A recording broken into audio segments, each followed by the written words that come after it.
Very nice. They tell me, Lou, they say, show me the budget phones. Show me the phones that are affordable, that deliver on the value for money proposition. And supposedly this is that next one from one of the companies that sort of started that conversation around flagship specifications for a lot less money.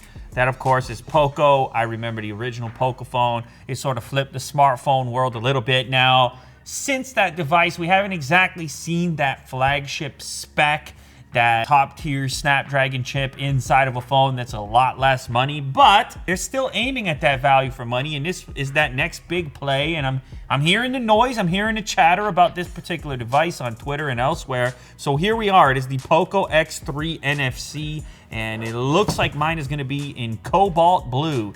Pop off the lid right here, and we've got another little box.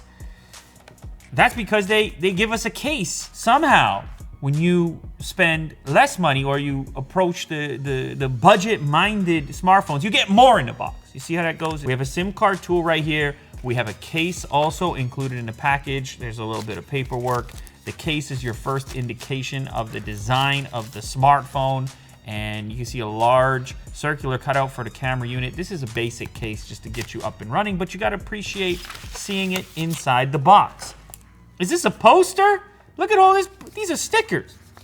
I didn't expect to see that. So the brand, the POCO brand, is kind of picking up some steam here. Maybe you wanna slap those on the bumper and you show your support. Is that a temporary tattoo? I believe this is a first. I have unboxed many smartphones here on the channel. This might be the first temporary tattoo. Am I going to put it on? Am I gonna slap it on? It's quite possible. It's the classic. It's the heart with the arrow going through it. So, as you can, yeah. This is that cobalt blue that I mentioned from the exterior of the box. And that's what it looks like. Ah, so the cutout is not fully circular. That's kind of interesting. There's a circular indication there with the design, but then the camera unit itself is kind of an unusual shape. Little plastic peel for you. That is some seriously cobalt blue, and I actually missed the specifications, which were actually planted on the front. Real quick, before I pull the plastic off, it's the Snapdragon 732G up to 2.3 gigahertz. So we are in the 700 series of Snapdragon chips. 120 hertz display. A lot of people can be excited about this at this price point. Target price somewhere around 250 USD. You, of course, can do the conversion for your local region. 240 hertz touch sampling rate, which, of course, that's important for that really fast feedback. 64 megapixel AI quad camera built in. 20 megapixel in-display front camera for the selfies. And this is very exciting to people. I love seeing the fast charging and the big batteries showing up at the lower price points. So we have 5160 milliamp hour battery and a 33 watt fast charge. Now I will do the plastic peel. Very nice. One more sticker to go. Okay, good. So it's a flashy back on this thing. You have the POCO logo, kind of, I mean, fairly substantial on the back. I don't know if that's to your taste or not, but if you want to rep the brand, you're going to see it right there. You have these little lines kind of moving on a diagonal down the center, and then just cobalt blue sort of reflecting everywhere else. It's got a shimmer to it. It kind of changes colors a little bit depending on the reflection of the light.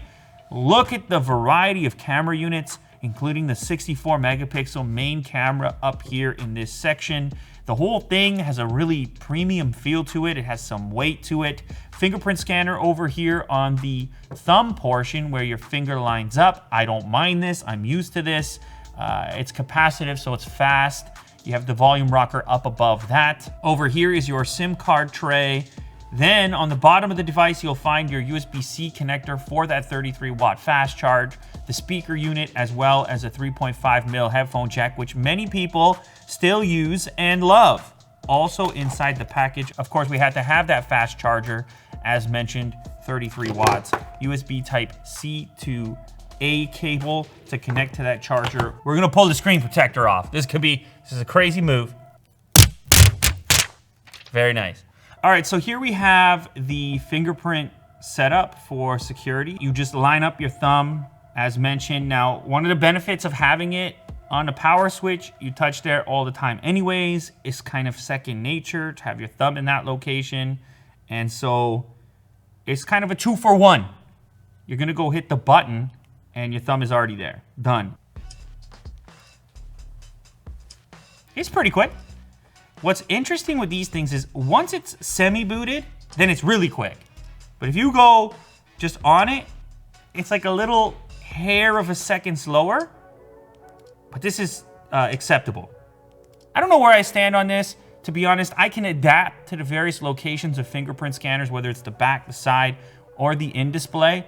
There's an advantage with the in-display if you're one of these people that likes to unlock on the tabletop. But I find, you know, it's that those tend to be just a touch slower in most cases. So it's a bit of a trade-off. As you can see, it's a fairly snappy experience, but I do want to check to see what the display is set to out of the box. And I was right, it is snappy because it's already at that 120 hertz, which is kind of surprising right out the box. On a lot of other devices, you need to select for it, or it would be some sort of adaptive setting. Maybe this is adaptive. It says some apps will increase refresh rate automatically to improve picture quality. And if you do set it backwards to 60 hertz, you will receive better battery life. But do you really need to worry about battery life when you have 5,000 plus milliamp hours? I don't know. I like having the option, but anyway, it's 120 hertz straight out the box. There are some modifications you can make. This is the automatic mode based on the ambient lighting conditions. There's also a saturated setting and a standard setting. That goes a little bit more yellow. But if you don't want it, look at this. You have tons of opportunity going there and change the white point, change the white balance. I was happy with auto, so I'll stick to that for now. I think the reason that people are excited about this device is the combination of specifications and the whole package, the way it's put together for the price. You have this aggressive screen to body ratio. You have a hole punch cutout, which is essentially in line with those much more expensive devices from companies like Samsung. You have the 120 hertz display. I don't need to explain this to you at this point. We've talked about it so much. It gives you an advantage in the kind of snappy feel of the device, the responsiveness of the device. If you do jump into certain games, you can actually experience up to 120 FPS as long as the game supports the unlocked frame rate. This is gonna give you an idea. Well, in this case, in this frame, you barely see the hole punch because there's a TV back there. Barely takes up any space. Obviously, this is a popular choice right now for your front-facing camera and where to place it. Really? No, this is an Apple product only for Apple employees. So you know it's high level. So yeah, we're getting a lot of low end and probably the majority of the audio out of the bottom section, but we are getting some more from the earpiece location. Makes dialogue a little bit easier to hear. It's not the best sounding smartphone speaker. It's definitely not blowing me away, but it gets the job done. All right, let's load up the camera real quick. We're gonna go with the trusty plant as per usual. And I will load up on the 1X to start, and bam. We've of course also got an ultra wide in here, 0.6, gotta have it. And the third setting is the 2X as far as optical is concerned. Kablamo. Now if I click on the AI button, let's see if it does any better now that it knows it's a plant. It did boost up the green. How about if we toggle automatic HDR? Now what you gonna do? All right, so we'll just browse through some of those images real quick.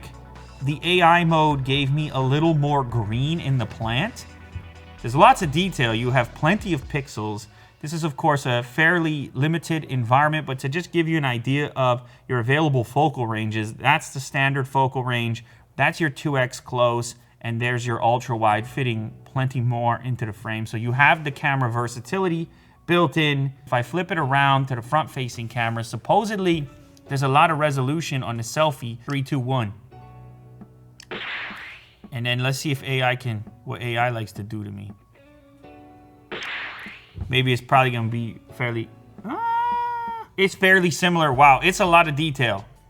We talked about the beard hair many times on the show. It's become a meme. And the beard hairs, they change colors like the leaves are about to change. Because fall is coming, it's my favorite season. I put the hoodie on. It's Pumpkin Spice Town right now out there.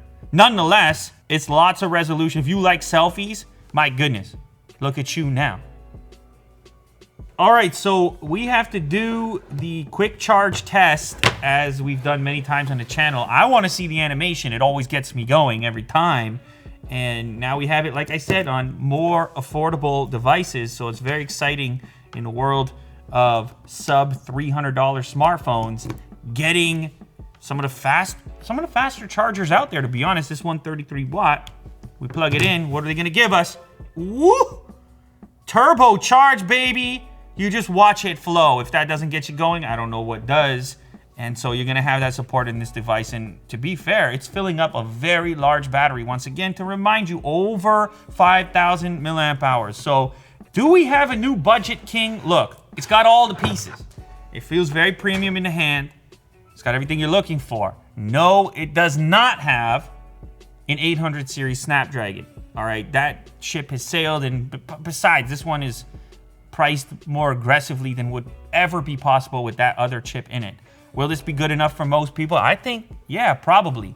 Now you're getting all this tasty stuff like the 120 hertz, like the really aggressive screen to body ratio, like the quick charge, and of course, the big battery, and you're getting it at a price that I think is gonna be healthy for a lot of people. So there you have it. It's the newest POCO device. This is the X3 NFC. Don't forget the NFC, and who knows, I might just have to slap this on right now. It's quite possible.